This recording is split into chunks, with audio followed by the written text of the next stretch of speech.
not a really big topic.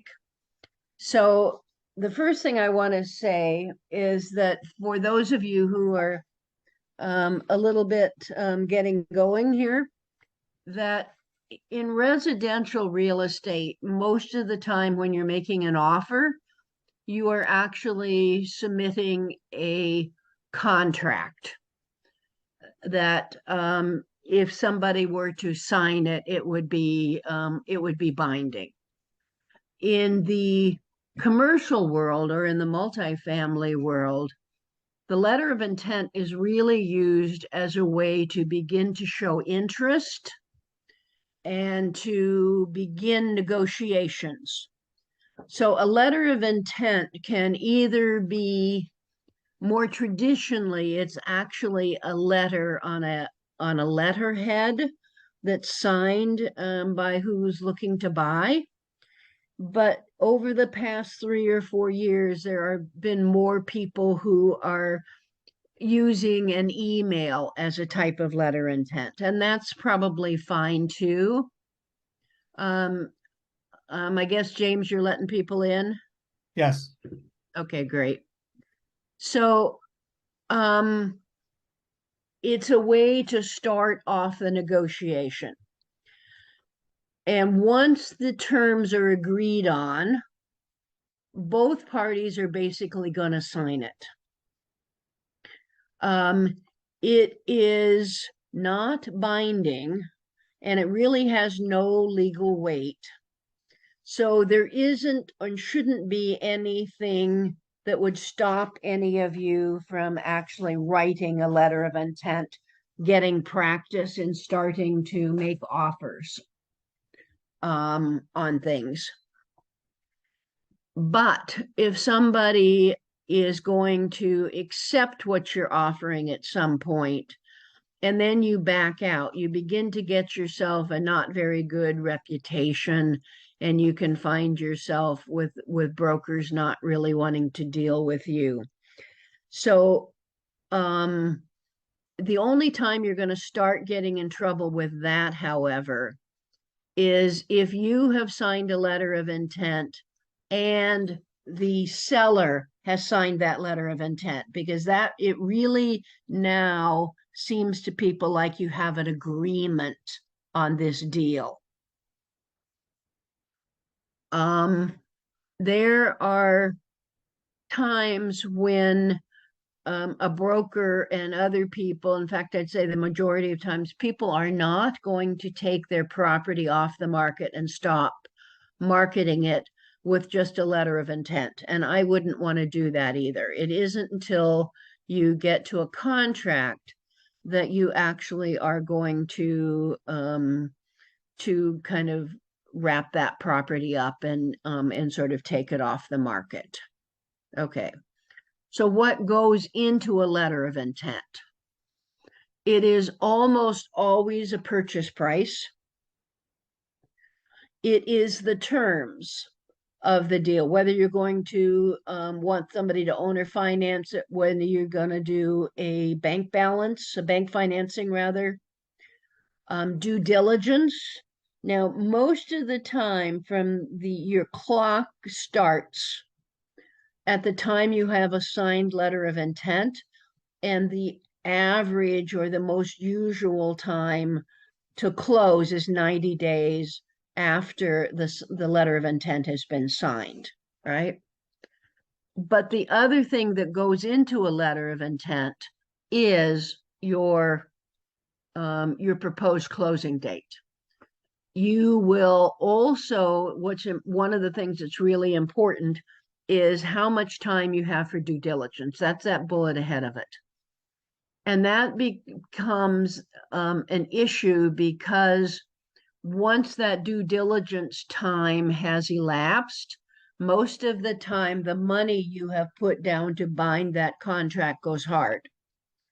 So you have that time, and it's frequently 30 to 45 days, to really do all of your due diligence, to look at that property, to make sure that you really want that. You can sometimes extend that to 60 days, but it is it's the time frame, whereas if you find something you don't like, you can get your money back, which is a good thing to kind of remember, right? Um, it is a I'm sorry, I'm trying to let somebody in here. There we go. The um so the due diligence time is really a critical time. You should, by the time you get to finishing the due diligence, you should also have a pretty good sense if you have got the money raised to close. Most of the time, it's going to be 1% of the purchase price to bind that contract.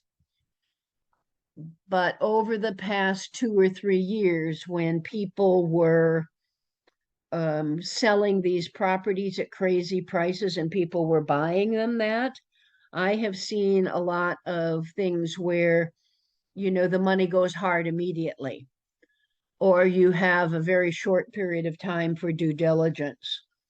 And so things have tightened up. Now, I think they're going to start loosening up again and going back to more where they were, but you have to pay attention to the dates in that. And I have a draft I have an old LOI that I'm going to show you here in a minute that I have used before.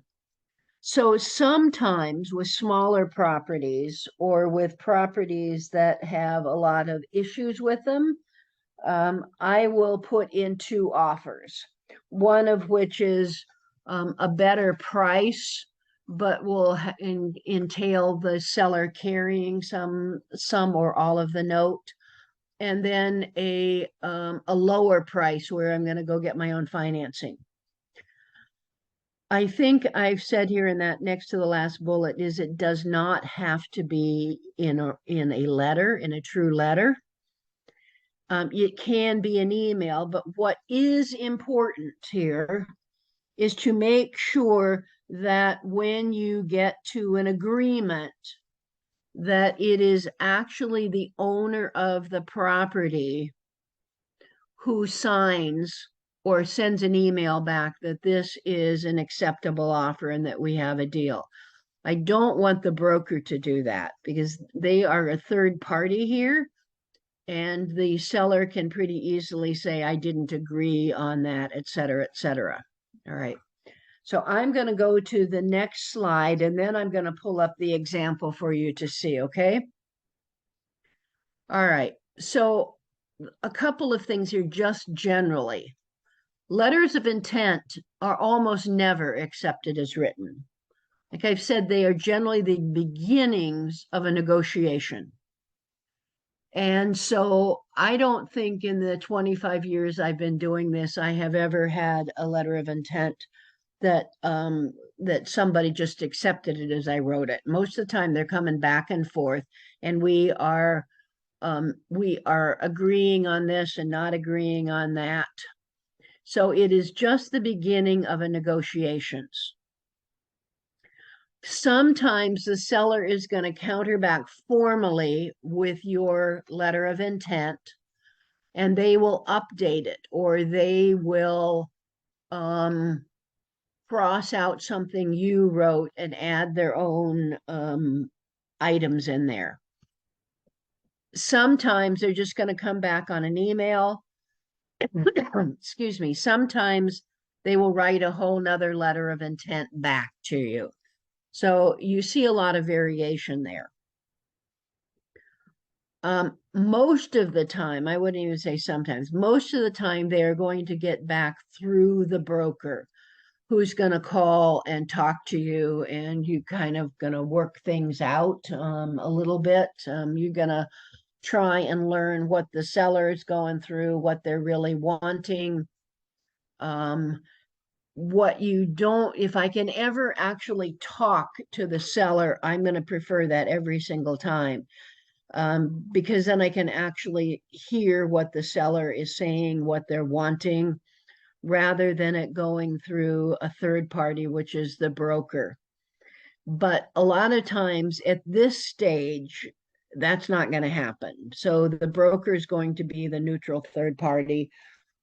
And most of the time, what the broker is really going to do, if there's more than one letter of intent coming in, is what they'll do is they will just put the different offers in kind of a short little table so that the seller can see who's offering what.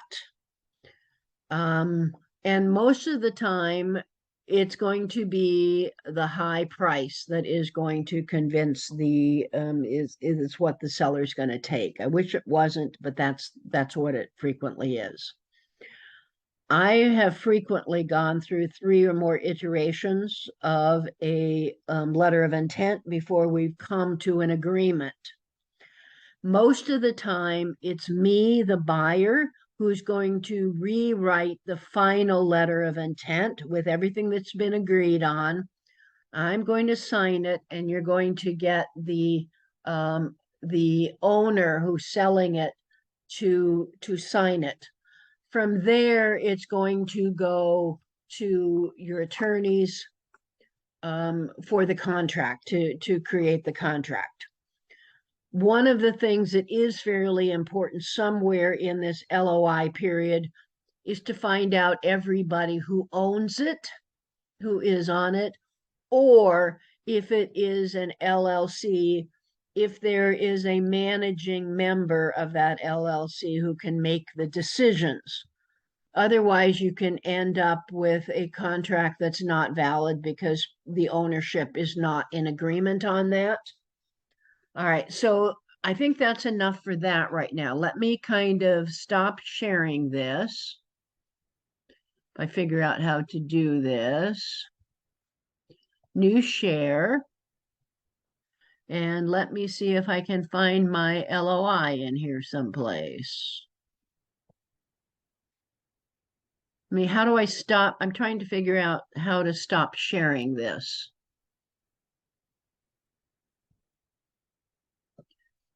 I pulled up my other thing, but I can't see.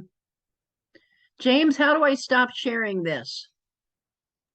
Sorry, I thought I was off mute. So my screen looks different than yours, but usually in the top part, there's a little bar. If you scroll around up there with your mouse, it'll pop up. And on the right hand of it, it'll say in red, it'll say stop share. Oh, there it is. Stop share. Okay. Now let me go back and see if I can find my letter of intent here. I know I pulled it up. Hmm.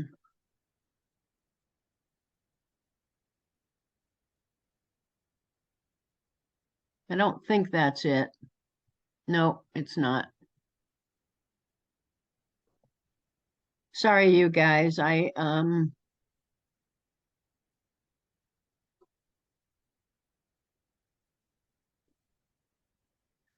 right. I may not be able to, let me kind of, James, I'm going to let you take this over for a minute and I'm going to try and pull this document up. So take a couple of questions and let me see if I can find this again, please. Are you looking for the LOI for Suburban Woods? Yes. Okay, I pulled it up. I'm gonna just share my Okay. screen and you can talk over it. Yeah, go ahead and share it, please.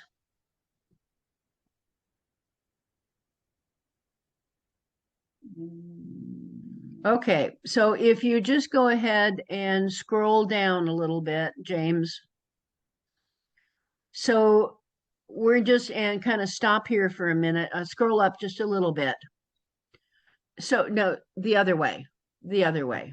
Maybe it's down. Scroll down. I'm okay. So this is a manufacturing house, manufactured housing community, and we're offering the for 3,450,000, and then another 300,000 for all of the homes that are owned by the park, right?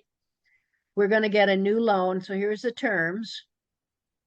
We are going to be getting 30,000 down to the park owner for the homes, and that they're then going to carry the other 270,000 to be paid at $7,500 a month, right? So, and then we, for the 3,450,000, that's what we're offering based on the loan approval. Okay, come on down a little bit more, James, to the conditions, right?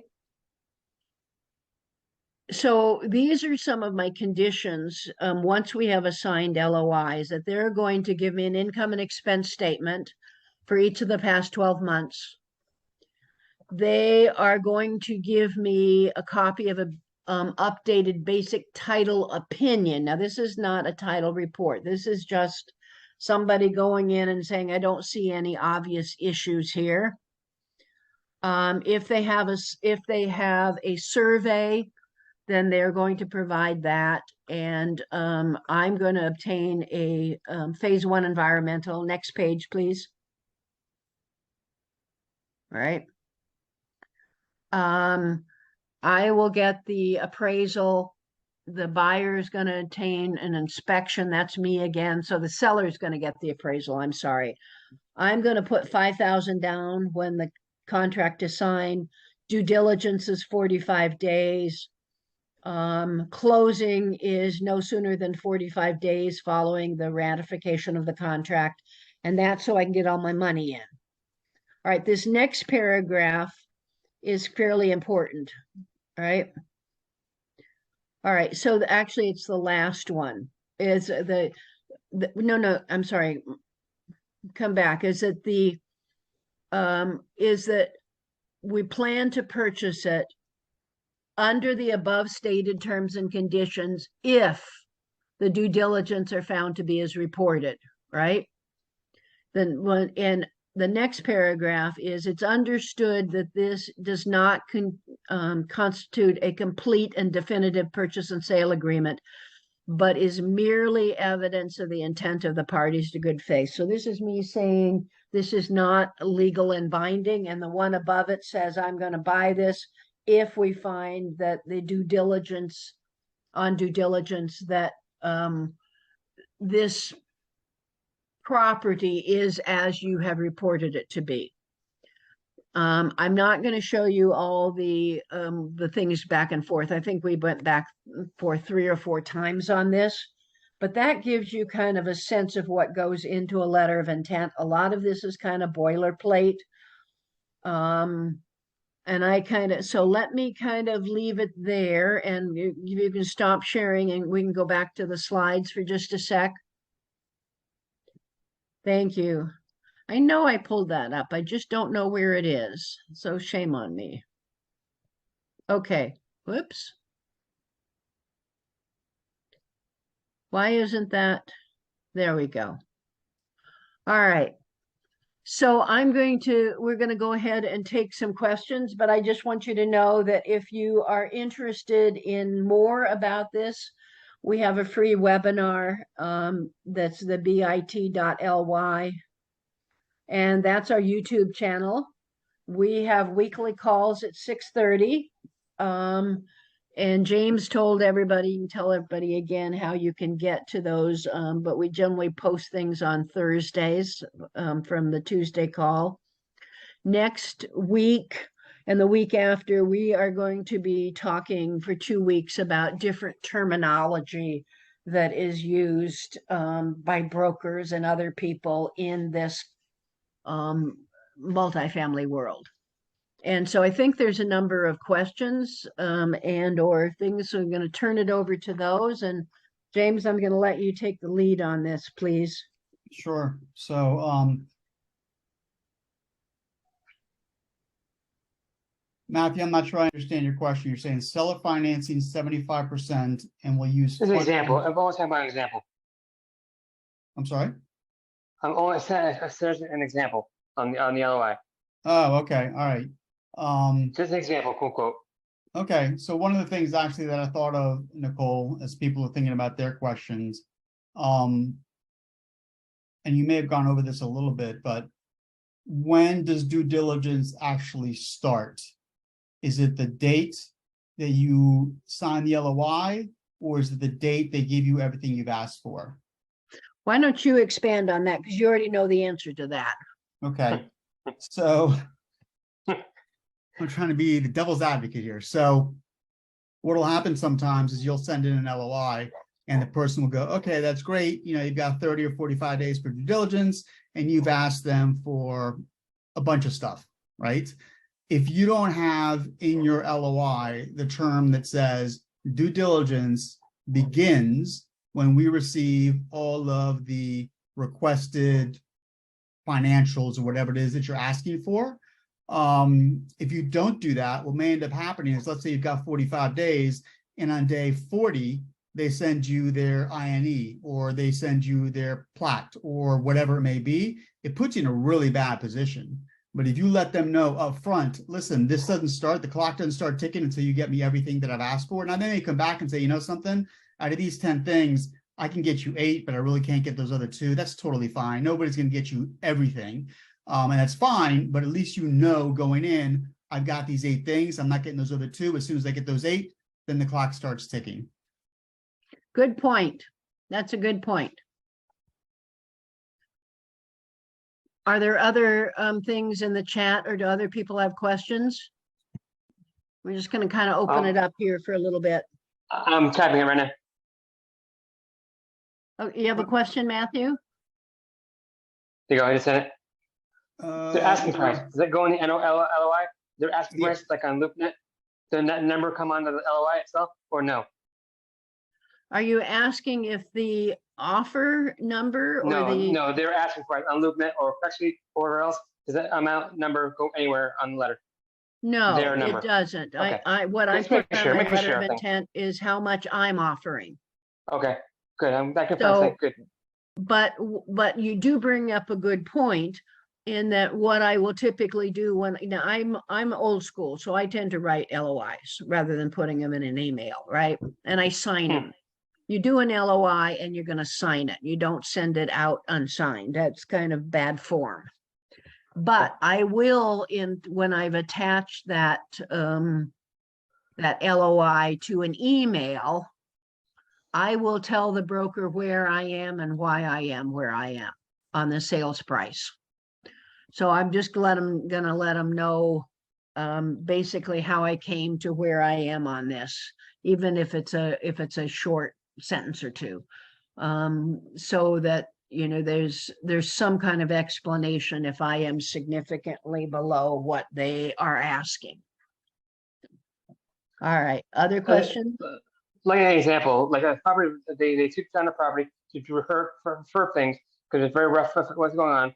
Their asking price was this amount, and after they rehabbing them, they like tripled the price. That's way too high because the NOI didn't jack anything because it had any time to grow the NOI. I'm not sure I got all of that. Did you, James? And one example, saying like 100-unit property, it's distressed and so forth. And so after 6 months or a year, and the current owner just tried to improve things. And so within 2 months, they fix it all up. Okay, got a lot of NOIs better now, but not yet because it's not been a year. So Okay. they're asking this amount, high amount. So most of the time, you're going to make your offer based off of the net operating income, and it needs to be more than 1 month. Okay. So I have done things that I will use, particularly if they're in the middle of rehabbing something. I will use 6 months, occasionally 3 months, as long as every month the numbers are getting better. Right. Okay. So, but I do need probably a 6 months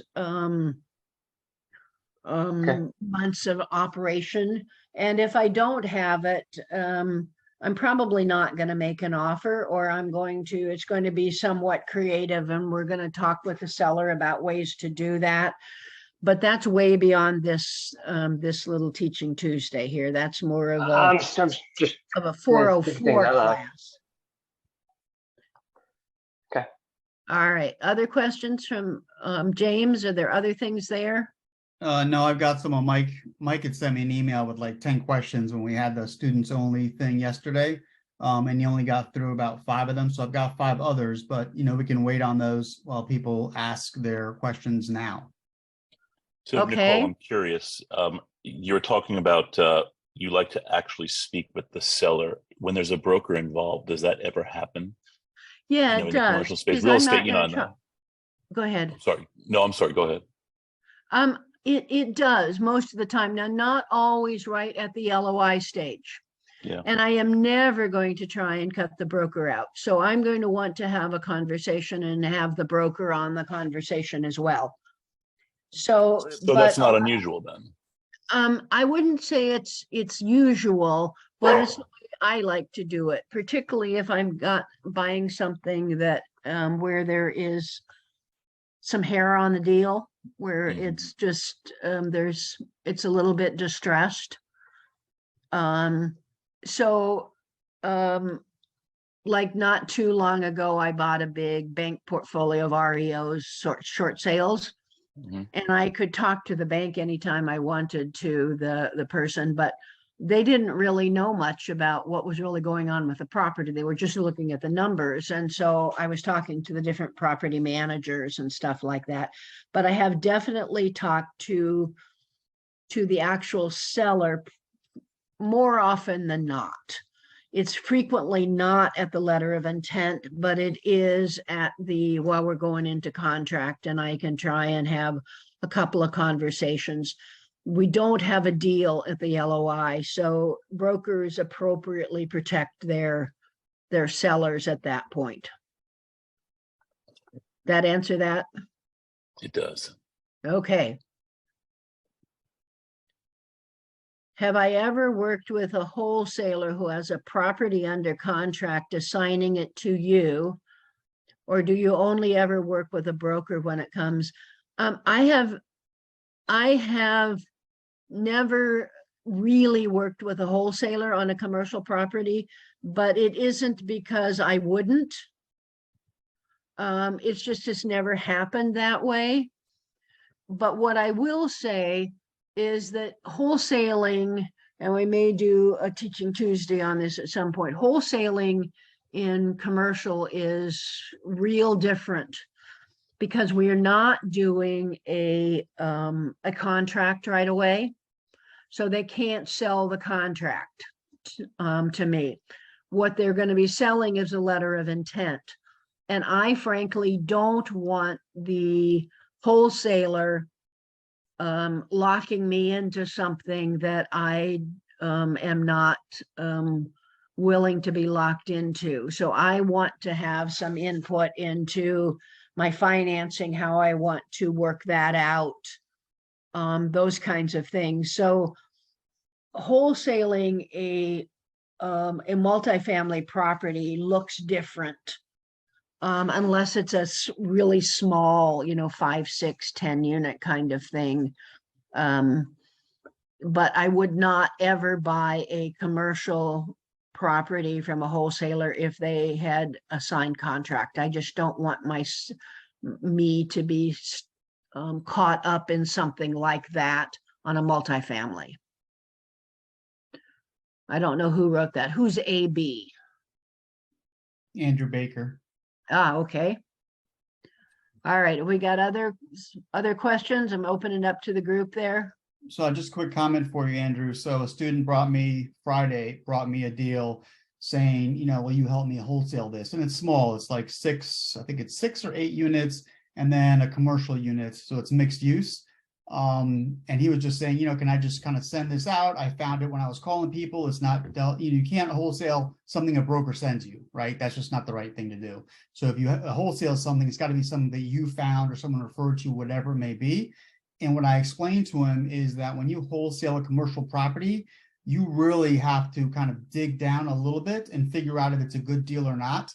Or what ends up happening is, like with a lot of, and Jane can talk to this more than I can, with a lot of residential wholesalers, if you keep sending stuff that doesn't make any sense, at some point they just block you, right? And it's a small business, it's a small world, in terms of commercial real estate, just like residential. So you may have to dig in a little bit more and get more details. So when you do present it to the person, you've already done some of their work for them. And then it's worth whatever you're asking for the wholesale fee, you know, 10, 20, $50,000, whatever it may be. But you do have to do much more of the front end work than you do with the residential, if that helps.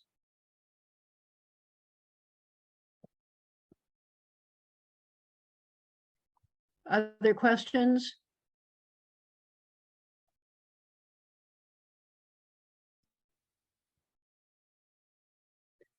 All right, Okay, let me, other questions about anything? Actually, how's it going, guys? I did have a follow-up question to wholesaling commercial. So, I understand that you, as a wholesaler, you have the right. I mean, you have the responsibility really to do your due diligence on the deal, and that applies to both residential and commercial. Now, specifically for commercial, when you mentioned that you would never purchase a contract for a commercial property, but you may potentially purchase the letter of intent if that was assigned to you. Have you ever done that? And if so, what are the kind of like numbers associated with that? Because, you know, in residential, you have very stringent kind of expected fees. There's a range that's relative to that niche of wholesaling, but I'm unfamiliar at all with commercial when it comes to the potential assignment fees of a letter of intent. Okay, so let me just kind of clarify. I am probably not going to sign an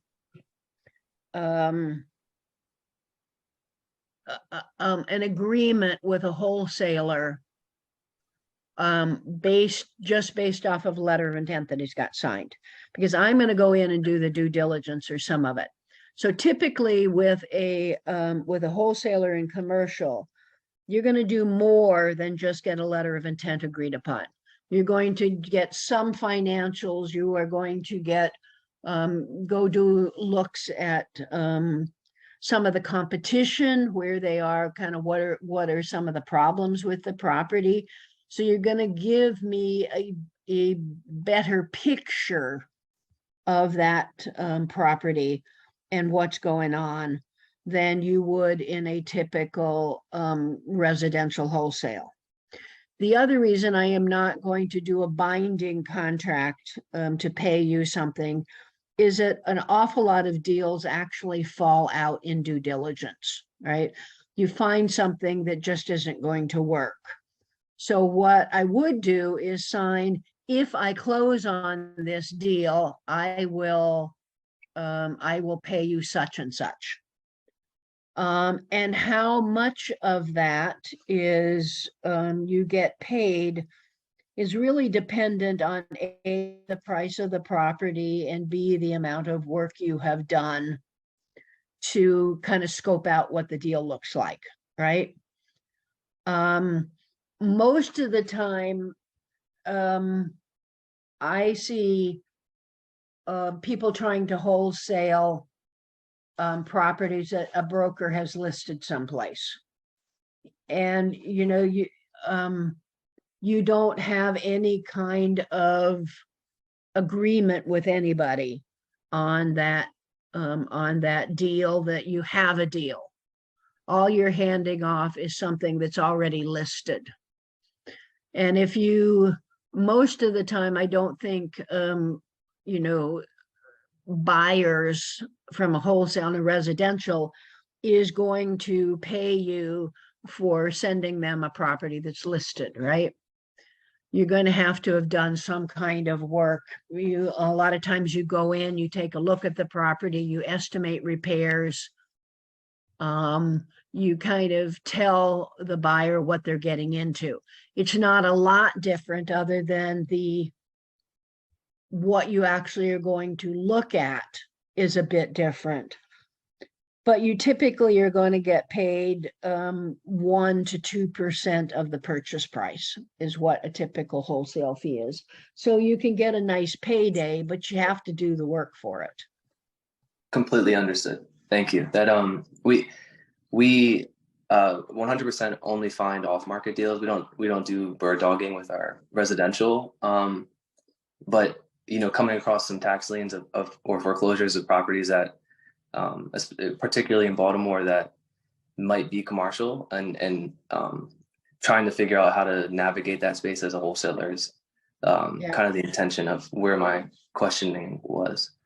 Well, we actually have in our class, in our program, we actually have a module that just talks about wholesaling commercial.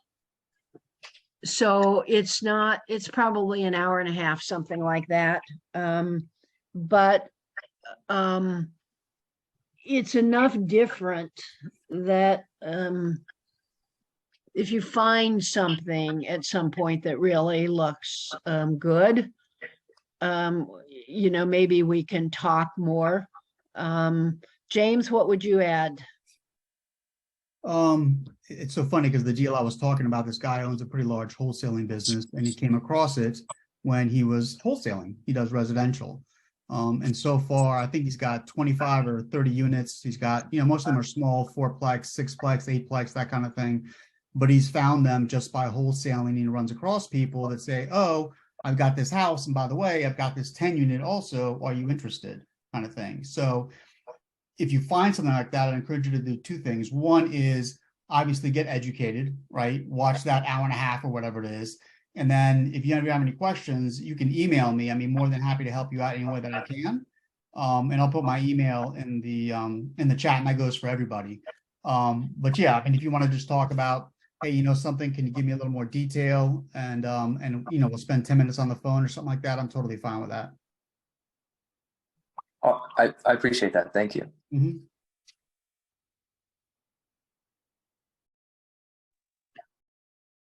Okay, anything else? Anybody else have anything that they'd like to ask?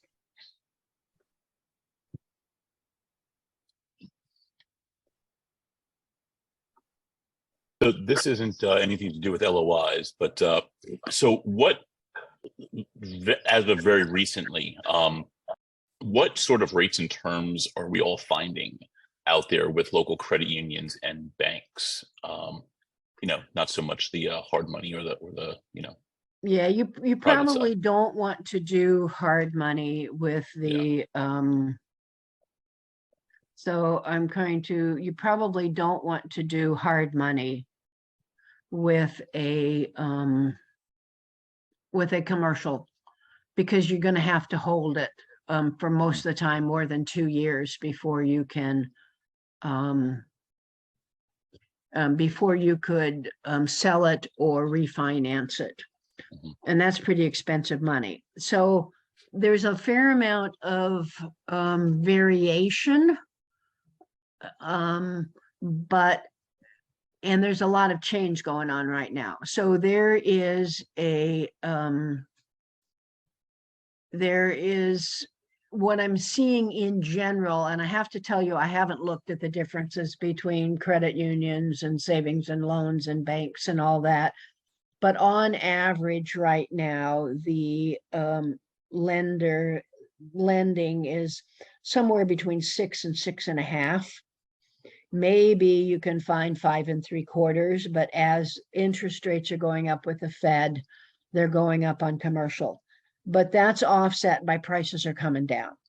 So a year ago, you would see an average cap rate of, depending on where you were, anywhere from 5 to 6.5 to 7. And I'm seeing more and more that are coming in at 7.5 and 8 and even 8.5 right now, because interest rates are going up. So the market is moving a lot. There is starting to get a lot of anxiety among some of the big lenders, because they look at how much of their lending portfolio is in the current commercial versus other things. And there are a lot of lenders that are starting to be overexposed in the commercial realm. So I've seen some, that are 300 to 500 and above, which is pretty heavily exposed in the commercial realm.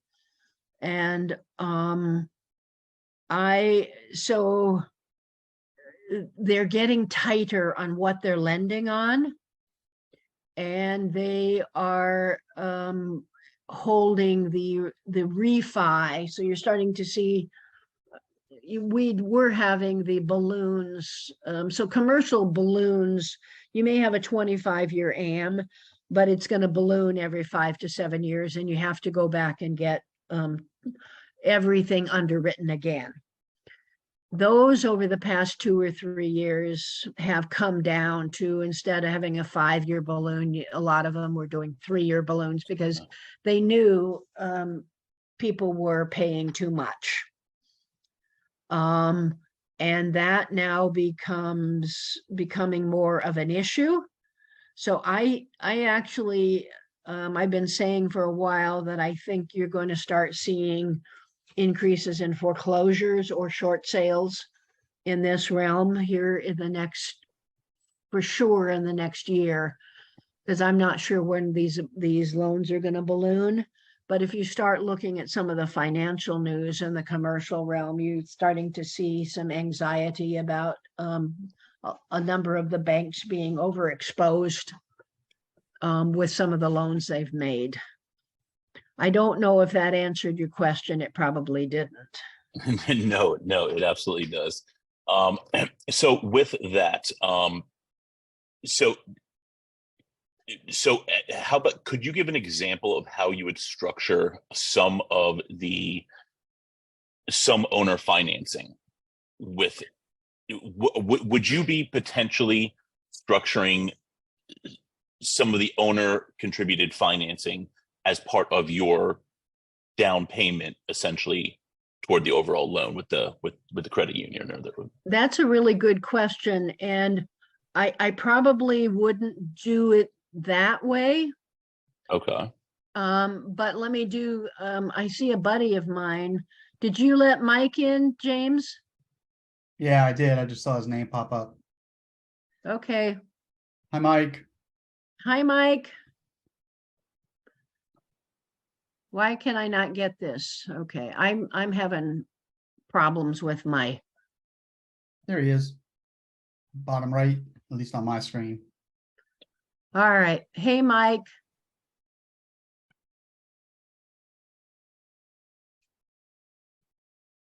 Why? Okay, I'm just going to go. This is. All right, I'm going to try this once more. Share. Can you please share this screen, James? My computer's having a hiccup here. Sure. Which screen do you want me to share? I can't see it. I'm just wanting the questions up here. Never mind, it's back. Yeah, it's back. Okay, so let me go back to who was asking that question? Jason. Okay, hi, Jason. It's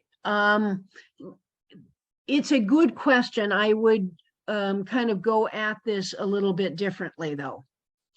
So, right, for many, since 2007, 2008, banks have gotten really tight about allowing secondary financing on properties, meaning having a second loan. So instead of trying to sit somebody in as a second lien holder, what I would maybe try and do is to get a little bit creative and ask the seller if you could buy them out 90% and they would stay in as a 10% owner or a 15% owner for a period of time, at which time you would buy them out. That actually makes the banks feel a little bit better because somebody who's already familiar with this property is going to stay in as an owner, and you don't have somebody in a second lien position, which the banks are not going to like. Does that make sense? It does. Yeah, absolutely. So you just have to go at it a little bit differently. Okay. And last question, if you guys don't mind. Have you guys recently seen banks starting to offer more interest-only loans?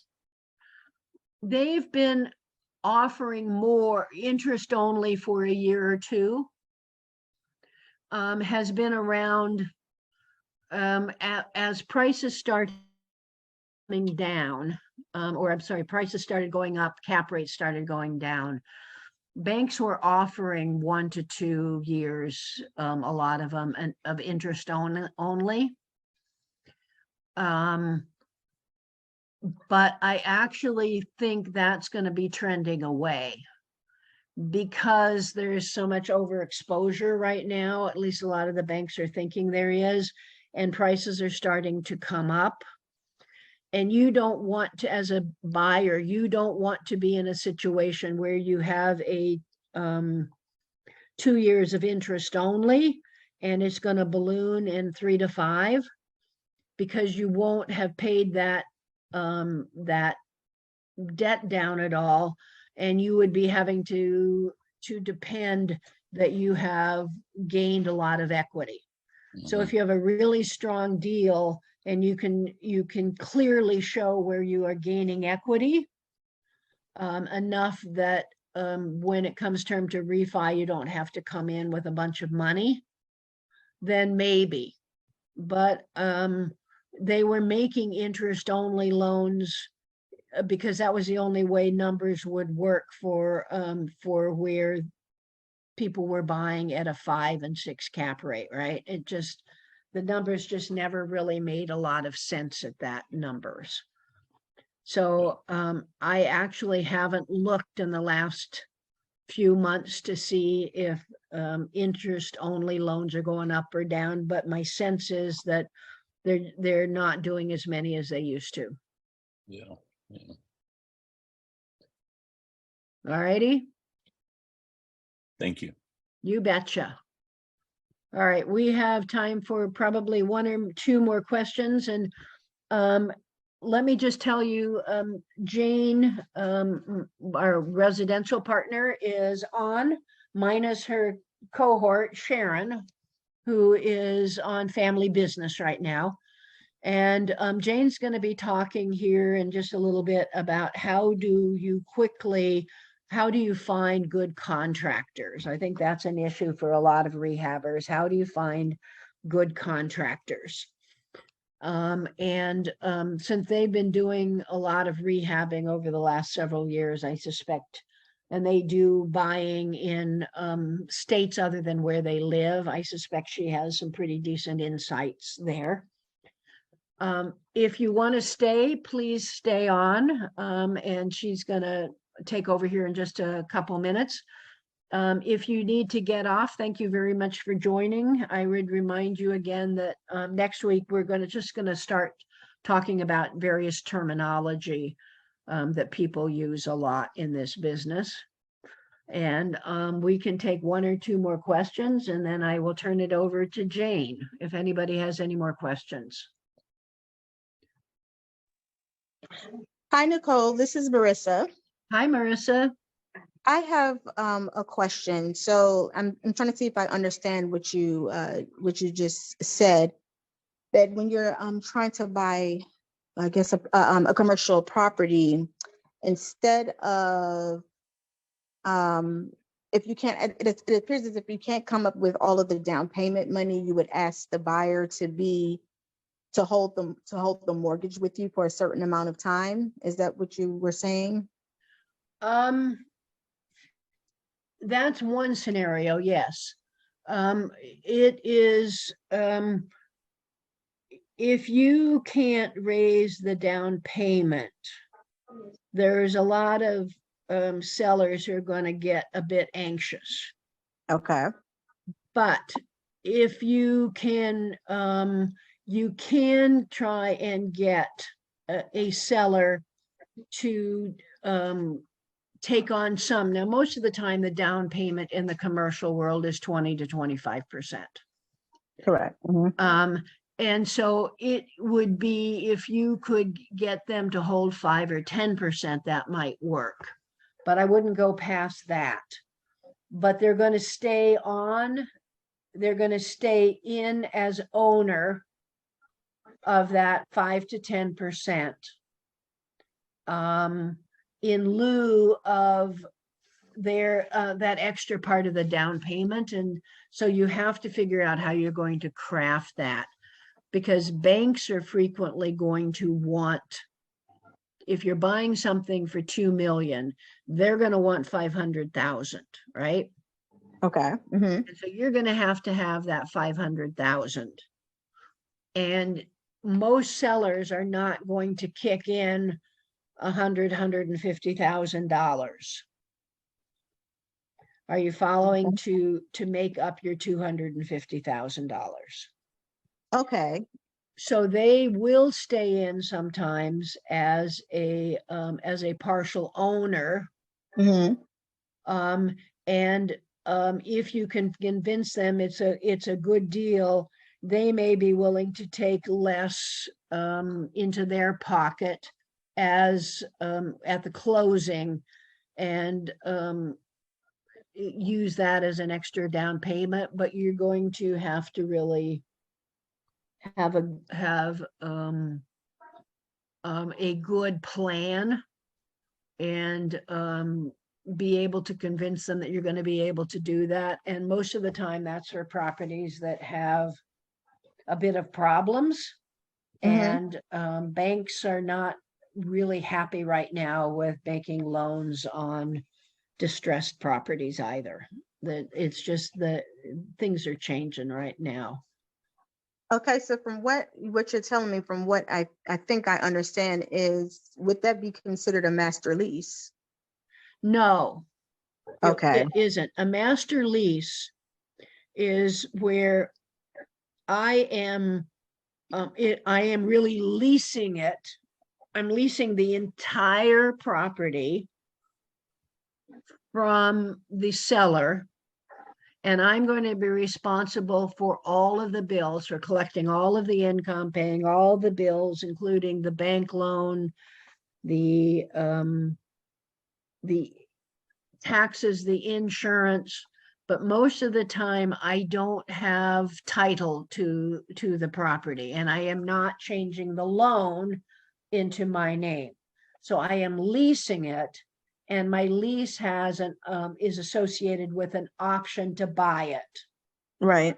Most of the time those are for very distressed properties, and I am going to come in with very little down. And I am going to frequently agree to put a certain extra amount of money that would have been part of a down payment into fixing up the property and getting things done. But in effect, I have a lease. I do not have an interest, an equity interest, a true ownership interest in the property at that point. Okay. So I typically have 3 to 5 years to get that property turned around, and then I'm going to go get a new loan and cash the seller out. So because of the issue that it's a lease with an option, you need to have really good attorneys around to make sure that that seller can't go around you and sell it to somebody else. Okay. What is a good down payment for a master lease option? Depends on what you can negotiate. So you typically are going to give the seller something. It depends on how much you're paying, but it would be, 5% or less most of the time. But then you're going to agree to put another 10 to 15% of what would be a normal down payment back into the property to get it fixed up and to get it working again, so to speak. Okay. Okay. Thank you. You betcha. All right, we have time for maybe one more question. Jane, are you there? I am. All right, so I'm going to, if we got any last burning questions from anybody? Just a quick comment for you, Nichole, and James too. I just wanted to actually thank you guys, because you guys have been doing this for a long time, very consistently. I think I haven't been in any of these for a very long time. But the first one I attended was actually at Houlihan's, and it was like 2018, I think. Yeah, it's been a while. Yeah, and I was actually 18 at the time, so it was my introduction to the space. I wasn't necessarily serious at the time, but now things are. I learned a lot from you guys, and I just wanted to extend my gratitude to you guys for being consistent with Oh, which thank you educated very people. much. I appreciate that very much. That's very nice. Thank you, Andrew. Yeah. All right, I'm going to stop sharing, and I'm going to turn this over to James and Jane here. Thank you for being on, and hope to see you next week. Thanks, Nichole. Thank you.